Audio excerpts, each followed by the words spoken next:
The Ministry of Finance and the Public Service presents Let's Talk Finance, a feature exploring the various elements of the economic program.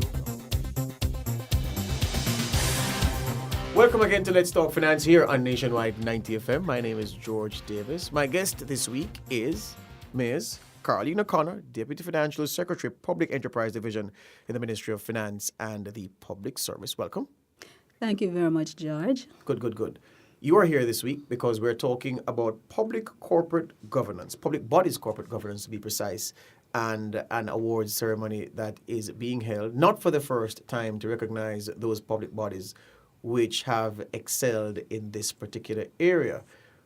The public bodies, from time to time, we see things in the media suggesting that the corporate governance structure within many public bodies is severely wanting. Is this award, is the process that gives the award to a particular entity intended to lift them to a high standard where overall people can't question the quality of the makeup and, of course, the people who serve? Okay, thank you for that question, George. So from time to time, public bodies are in the media. Okay? Public bodies are government companies, statutory bodies as defined by the Public Bodies Management and Accountability Act. There are approximately 160 public bodies. So in any given year, you might hear 1, 2, or 3 public bodies in the media. And then everybody says, all the public bodies. Generally, most of them comply with good corporate governance standards. Now, for some time, the Ministry of Finance and the Public Service, and in more recent time, the Cabinet Office has been working with us trying to improve corporate governance practices within public bodies. So we had the Public Bodies Management and Accountability Act, which is a legislative basis for the corporate governance framework. And the corporate governance framework outlines a number of processes that seek to improve. So what is expected of boards of directors? How should boards of directors function?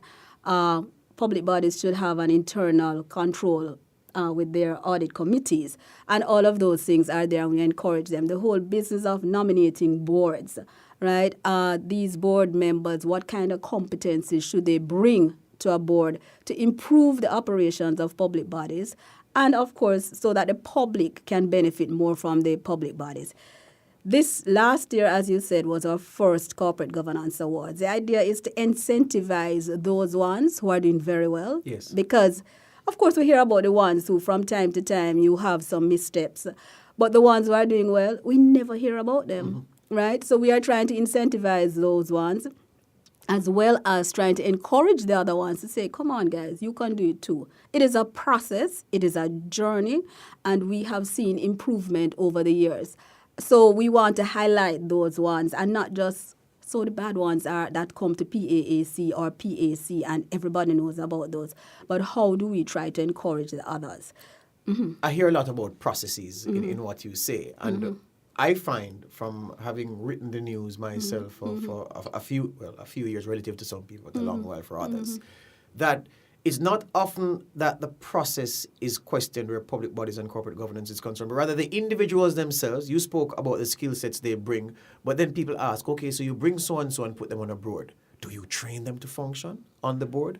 Do they know what to do to abide by the rules and standards of corporate governance? Does this whole process entail lifting up the capacity of the individual to better serve a public body's function?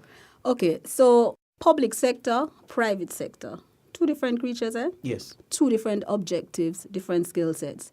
So what we have been doing over the past 5 years or so, we have 5 years and more, we have been having a number of sensitization sessions, and outside of sensitization sessions, where entities find that they are weak or they need some support, they call to us, or they might reach out to, let's say, Greta Boogs of the private sector organization.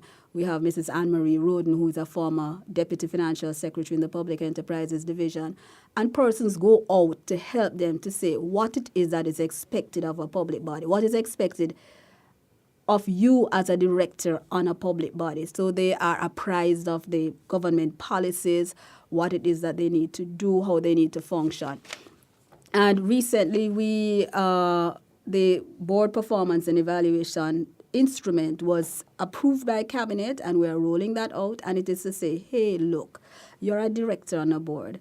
Do you understand the mandate of this board? Do you have the requisite systems in place?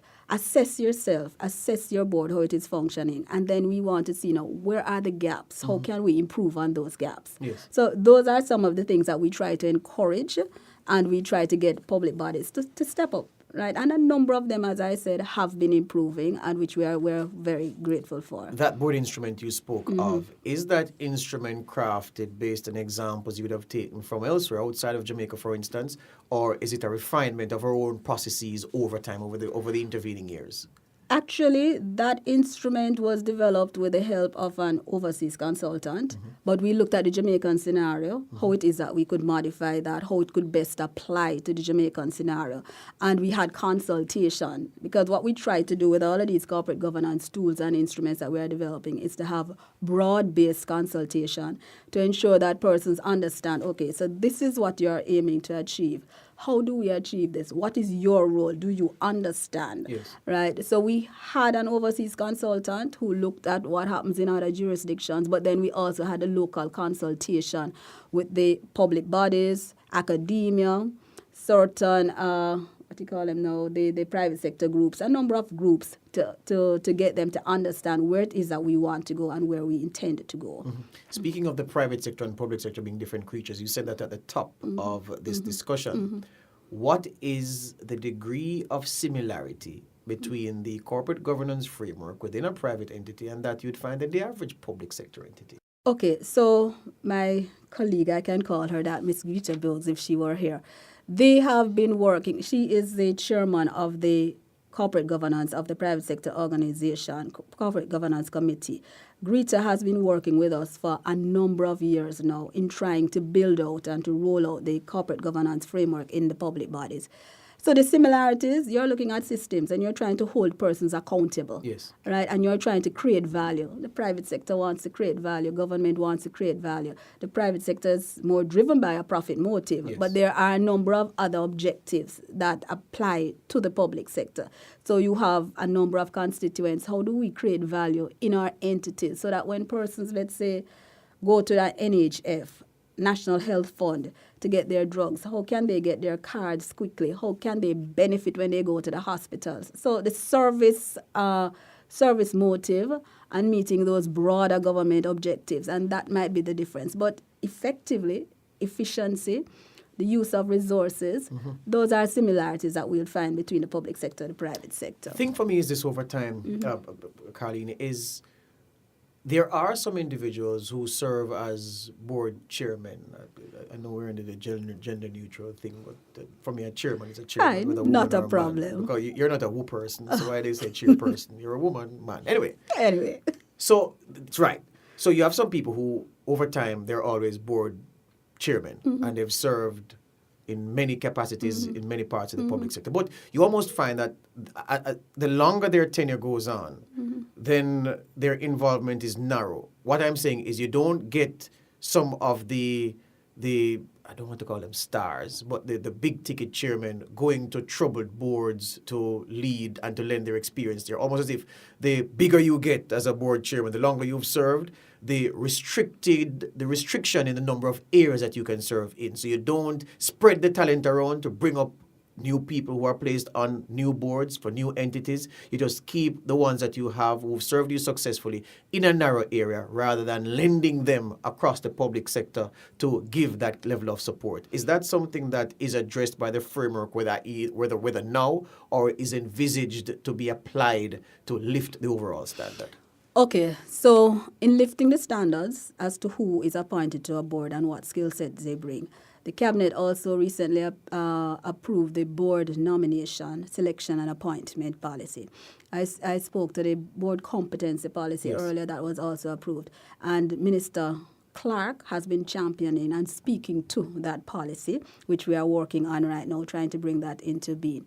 Now, what that policy wants to do is to get as many qualified persons. And when I say qualified, I don't necessarily mean persons with degrees or whatever, right, but persons who have the requisite skill sets, right, that can be broad. We want to put them in a database to look at persons. So if you're a member of the engineering a youth at university. We want to bring those persons together. We want to select from that pool of persons. And we want to say, okay, so based on your skill sets, your competencies, you are equipped for that board, whatever. So we're trying to broaden all of that. And we are trying, as we said, the board performance and evaluation instrument to look at weaknesses and gaps in persons and to say, how can we build them up? It is not about punishing people or anything like that, but how can we build them up? Because persons offering themselves for service, and this is really what it is.